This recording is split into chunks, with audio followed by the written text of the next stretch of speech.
السلام علیکم۔ وعلیکم السلام۔ اچھا علامہ صاحب یہ بتائیے گا، آپ کے پاس بھی وقت کم ہے، آپ کو سیدھے مدعے پر آتے ہیں کہ حکومت کی طرف سے یہ بتایا گیا ہے کہ آپ لوگوں نے بار بار این او سی مانگا ان سے اس جلسے کے لیے، اس اجلاس کے لیے، اس ریلی کے لیے، لیکن وہ کہتے ہیں کہ اس جگہ پر ایک امریکہ کی ایمبیسی نہیں، اس کے علاوہ کئی ایمبیسیز ہیں، تو اس طرح وہاں پر کسی بھی جو سیاسی جماعت ہے اس کو اجازت نہیں دی جا سکتی جلسے کی، مارچ کی۔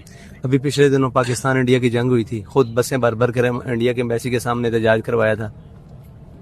اچھا دوسرا یہ کہتے ہیں کہ جب حماس کی اب صلح ہو چکی ہے ان کے ساتھ، اس کے بعد طریق لبیک کا نکلنا بنتا نہیں ہے، ان کا آپس کا معاہدہ ہو گیا ہے کہ جنگ جاری رکھیں۔ ہم یہی کہنے کے لیے گئے ہیں کہ ہم یکجہتی کے لیے آئے ہیں۔ پہلے بھی صلح کر کے دھوکہ دیا گیا تھا کہ نہیں، ہم یہ کہنے لگے ہیں کہ یکجہتی کے لیے آئے ہیں کہ اگر اب دھوکہ دیا جائے گا تو پھر بھی ہم فلسطینیوں کے ساتھ ہیں۔ تو یہ بتائیے گا کہ آپ کا اسلام آباد فیض آباد سے مارچ تھا وہاں تک، تو اچانک اس کی تبدیلی کی بڑی وجہ کیا ہے؟ اس کی تبدیلی آپ کی حکومت ہے اور یہاں کی انتظامیہ ہے۔ یہ جو ان کا کریک ڈاؤن ہو رہا ہے اس کی وجہ سے انہوں نے خون بہایا ہے، صرف کریک ڈاؤن نہیں کیا۔ آپ بہت سادے صافی ہیں، آپ نے وہاں کے خون ریکارڈ کیے؟ جی بالکل کیا ہے، آپ نے دیکھا ہے اپنی آنکھوں سے؟ بالکل کیا۔ تو پھر آپ نے میڈیا کی خاموشی بھی دیکھی۔ خاموشی بھی دیکھی ہے، تو یار اب اس کے بعد کیا بنتا تھا؟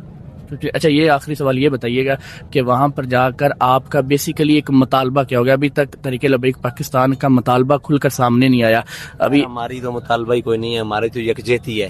یکجہتی کیا مطالبہ ہوتا ہے؟